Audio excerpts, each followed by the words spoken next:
स्वागत है आपका आज की क्लास में। तो आज के हमारी क्लास का जो टॉपिक है वह है स्वराज्य पार्टी या स्वराज पार्टी। ठीक। तो इस पर हम लोग चर्चा करेंगे कि आखिर क्या थी और अचानक कांग्रेस पार्टी के बाद से अचानक स्वराज पार्टी कैसे आ गई भाई। ऐसा क्या था कि स्वराज पार्टी आई, आने के पीछे क्या कारण थे, उसकी पृष्ठभूमि को हम लोग देखेंगे। फिर हम लोग देखेंगे कि उनकी कार्यशैली कैसी थी, उनकी क्या डिमांड थी, किस तरह से वो लोग कार्य करते थे, क्या डिमांड थी उनकी, क्या चाहते थे वो। और आज़ादी के जो ये फ्रीडम स्ट्रगल है, फ्रीडम जो मूवमेंट है, इसमें इस स्वराज्य पार्टी का क्या योगदान है, महत्व को देखेंगे कि आखिर स्वराज्य पार्टी के बाद से क्या कुछ बेनिफिट हुआ। तो आइए शुरू से हम लोग देखते हैं ये पृष्ठभूमि, बैकग्राउंड क्या था, आखिर स्वराज्य पार्टी कहां से चर्चा में आ गई भाई।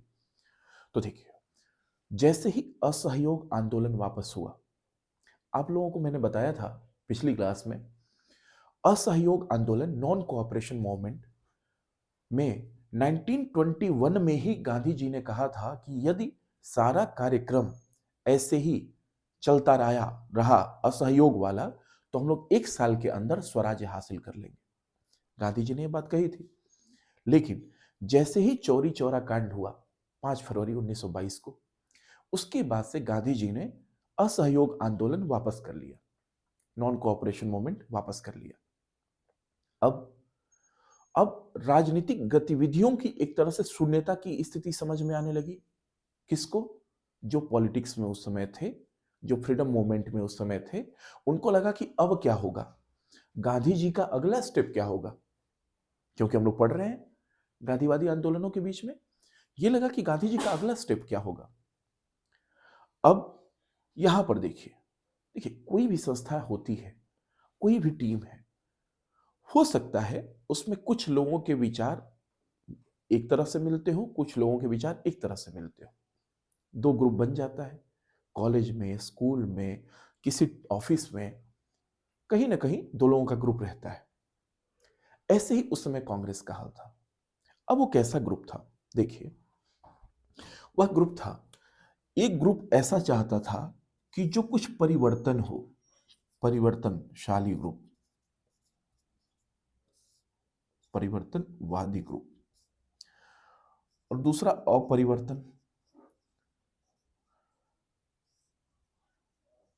इसका मतलब कुछ लोग ऐसे थे जो चाहते थे परिवर्तन तो हो, ऐसे असहयोग आंदोलन वापस करके कोई मतलब नहीं रहेगा। और कुछ लोग चाहते थे नहीं, परिवर्तन न हो। तो परिवर्तन न हो तो क्या हो, बात यहां पर भी आती है। देखिए, परिवर्तनवादी क्या कहते थे और इनमें कौन कौन से थे। जैसे सी आर दास जी थे, चितरंजन दास, एम एल नेहरू, मोतीलाल नेहरू, विठल भाई पटेल,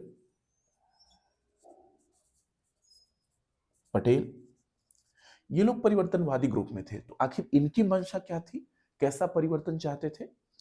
गांधी जी ने जब असहयोग आंदोलन वापस किया, उस समय कहा कि अब हम लोग रचनात्मक कार्यों की तरफ ध्यान देंगे। क्या करेंगे? रचनात्मक कार्यों की तरफ ध्यान देंगे। रचनात्मक कार्य कैसे कार्य भाई, कंस्ट्रक्टिव वर्क्स कैसे हैं। इसमें क्या था, वो चाहते थे कि चूंकि जो जो अंग्रेज बनाते हैं उनका निर्माण हम लोग छोटे स्तर पर चालू कर दें।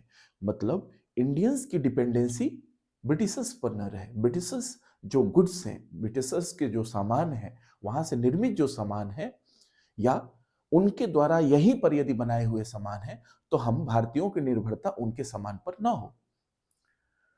और उसके लिए रचनात्मक कार्य किया जाए। जैसे आदमी कहता है ना, रोटी कपड़ा मकान। तो मकान तो उस समय मान लीजिए कि चलिए जो भी यहाँ पे जो बनता था वो बन जाता था, जो घास फूस जिस तरीके से भी रहता था उस समय बन जाता था। खाने में जो रोटी मिलती थी तब भी मिलती थी। रह गया कपड़े का, कपड़े लोग विदेशी कपड़े पहनने चालू कर दिए थे। गांधी जी ने कहा कि एक काम करो, सब लोग खादी का इस्तेमाल करो और खुद ही चरखा चलाओ, कताई बुनाई इस तरह से करके, और अपने वस्त्र खुद सी लो, कम से कम वहां तो कमी होगी। तो कंस्ट्रक्टिव वर्क में यह था कि कुछ ऐसे कार्य करो, कताई बुनाई। अब मैं आता हूं इस पे, लेकिन आप लोग समझ लीजिए कि गांधी जी क्या कह रहे थे। कब? जब असहयोग आंदोलन वापस लिए तो वो कहते थे ऐसे कार्य करो, रचनात्मक कार्य करो। उनमें जैसे एक तो कढ़ाई बुनाई कह दिया मैंने, दूसरा जैसे वो कहते थे कि जो शूद्र वर्ण था उस समय स्थिति थोड़ी दयनीय थी, उनके लिए कहते थे हरिजन सभा कि हरि के जन है ना, ये हरि के जन है और ये हमारे भाई के जैसे हैं, हमारे भाई हैं, छोटे भाई हैं, इसलिए उनको अंत्यज भी कहा जाता था, छोटे भाई, है ना, ये भाई है और इनसे छुआछूत मिटाओ। छुआछूत क्या करो? मिटाओ। आपस में हिंदू मुस्लिम जो है वो भाईचारा बढ़ाओ। जो आयुर्वेदिक चीजें हैं, यहाँ की जो दवाइयां हैं उन पर डिपेंडेंसी बढ़ाओ, है ना।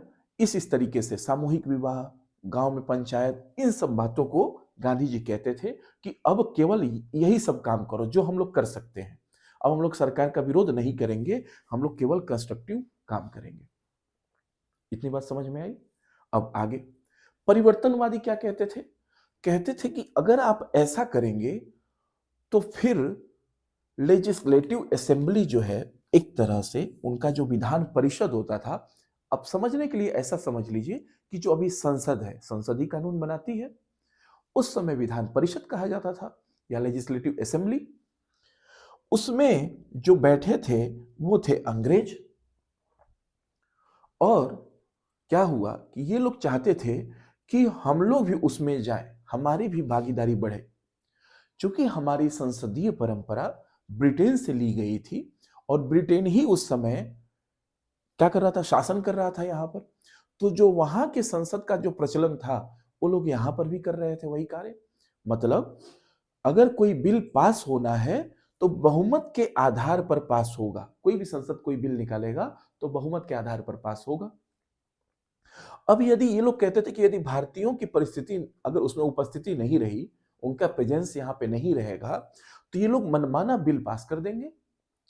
इससे बेहतर है कि हम लोग भी इसमें जाएं, विधान परिषद में इलेक्ट होके। कब इलेक्ट होके? 1923, 1923, है ना, में स्वराज पार्टी बनी। 24 में ऐसे 23-24 में ऐसे इलेक्शंस हुए, ठीक है। उसमें इन लोगों को जाना था। तो ये लोग चाहते थे कुल मिला जुला के चुनाव लड़ना। बड़ा मन था, किसी का भी मन हो जाता है चुनाव लड़ने का, सब लोग स्वतंत्र थे। तो उस समय लोग चाहते थे चुनाव लड़ना, कि हम लोग लड़ कर जाएं और फिर इसमें हम लोग बैठे। वो ये कहते थे कि रचनात्मक कार्यों से कुछ नहीं होने वाला है जब तक हम उनका विरोध उनके लेवल पे जाकर नहीं करेंगे। ये लोग ये कहते थे। इसमें कौन थे रचनात्मक कार्य अपरिवर्तनवादी में? सी राजा गोपालाचारी,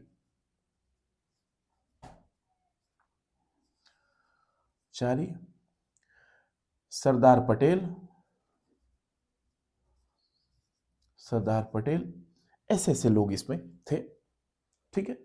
ऐसे ऐसे लोग अपरिवर्तनवादी में थे।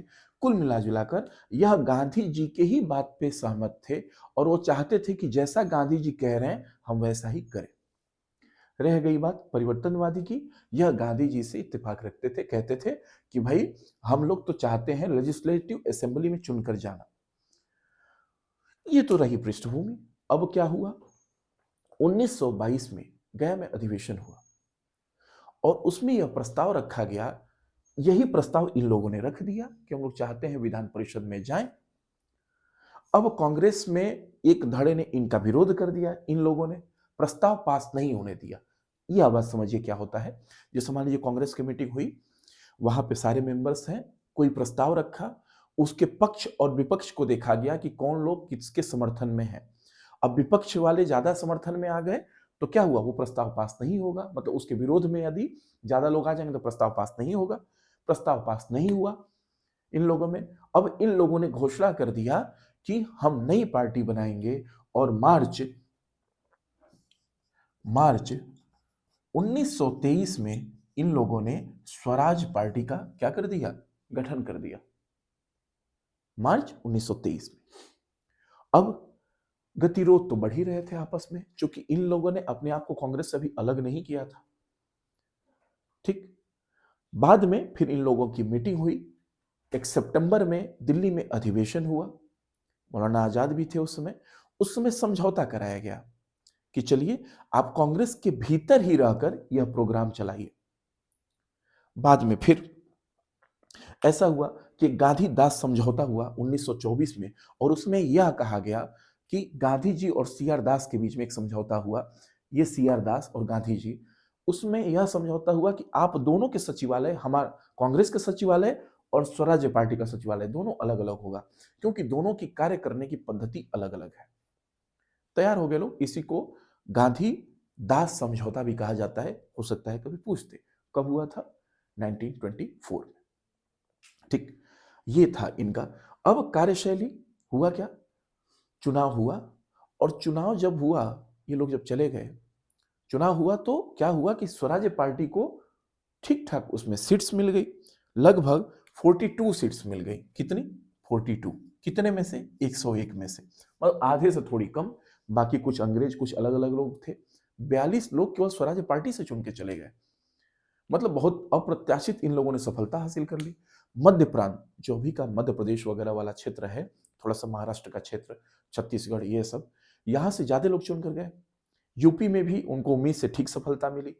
बंगाल में सबसे बड़े दल बनकर उभरे। यह सब बातें हुई। अब ये लोग चुन के, समझिए, लोग नेता बन गए। नेता बनने के बाद से कहां चले गए? Legislative assembly. और वहां जाकर, चूंकि ये लोग कहते थे कि भाई हम क्या करेंगे, हम लोग अंग्रेजों की नीतियों का विरोध करेंगे।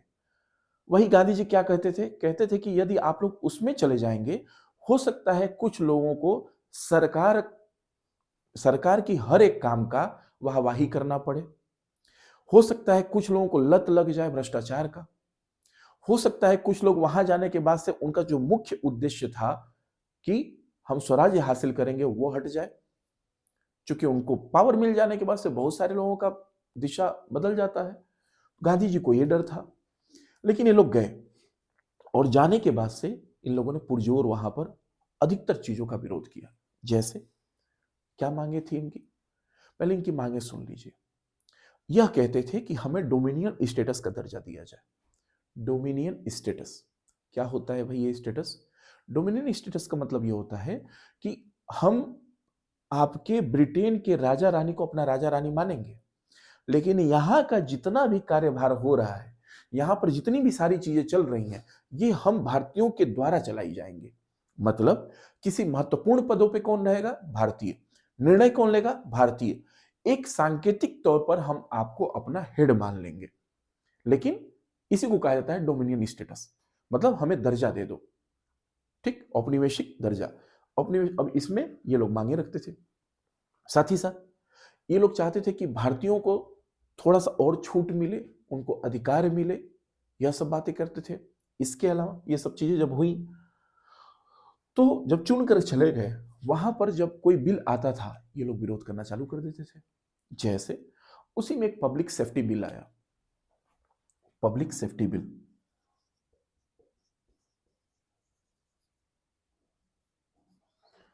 पब्लिक सेफ्टी बिल है, अंग्रेजों ने लाया। सोचा कि हम इसको ला के पास करवा लेंगे। इन लोगों ने ऐसा विरोध किया कि पास ही नहीं हो पाया। पब्लिक सेफ्टी बिल नहीं पास हो पाया। तो ये समझिए, ये स्वराज्य पार्टी का एक अचीवमेंट था। क्या था इस बिल में? इस बिल में ऐसा था कि यदि कोई विदेशी संदिग्ध हमें लग रहा है, तो उसको हम लोग देश से बाहर कर देंगे। और वह विदेशी किसको मानते थे? वह मानते थे उस समय जो साम्यवादी विचारधारा के लोगों को।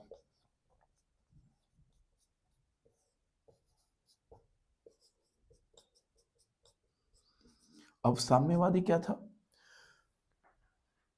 साम्यवादी, देखिए, जब रूस में क्रांति हुई, उसके बाद से समाजवादी और साम्यवादी विचार पूरी दुनिया में फैले। मतलब क्या था उस विचार में? ऐसा क्या था भाई? उस विचार में बस यह था कि हमें पूंजीपतियों का विरोध करना है। ठीक, या जो विस्तारवादी नीति जो फैला रहे हैं अंग्रेज, हमें उनका विरोध करना है। हमने औपनिवेशिक नीतियों का विरोध करना है। क्यों करना है? क्योंकि साम्यवादी नीति यह कहती थी कि हमेशा पूंजीपति वर्ग जो है वह एक शोषण करते हैं, और अंग्रेज हमारा शोषण कर रहे हैं। कुल मिला जुलाकर उनके साम्राज्यवाद को चुनौती देते थे ये साम्यवादी।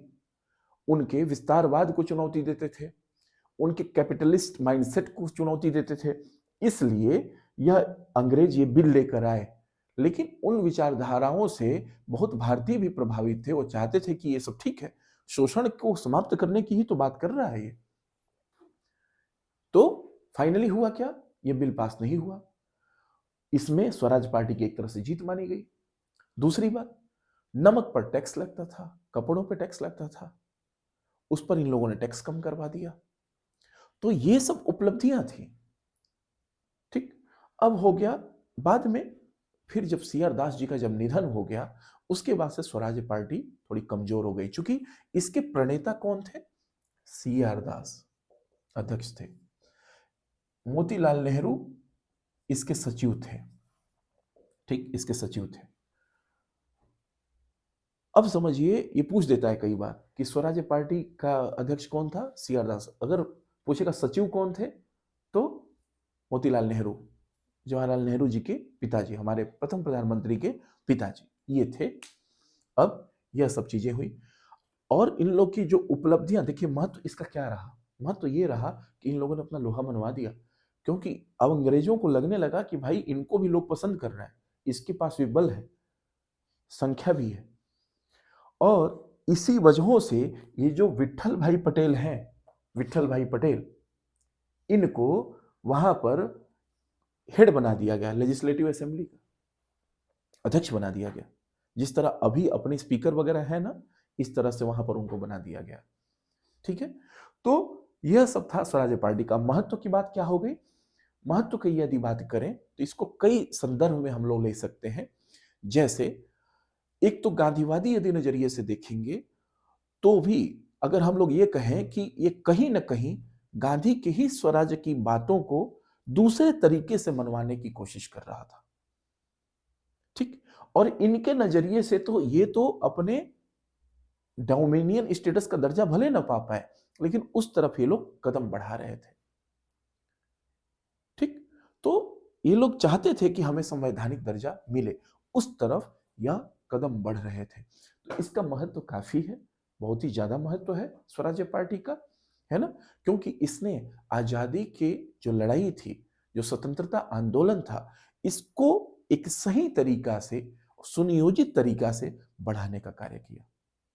ठीक है, तो ये थी आपकी स्वराज्य पार्टी की क्लास। ये 1923 में हुआ। इसके बाद से फिर हम लोग पढ़ेंगे साइमन कमीशन अगली क्लास में। तो फिर आज के लिए इतना ही। Thank you so much.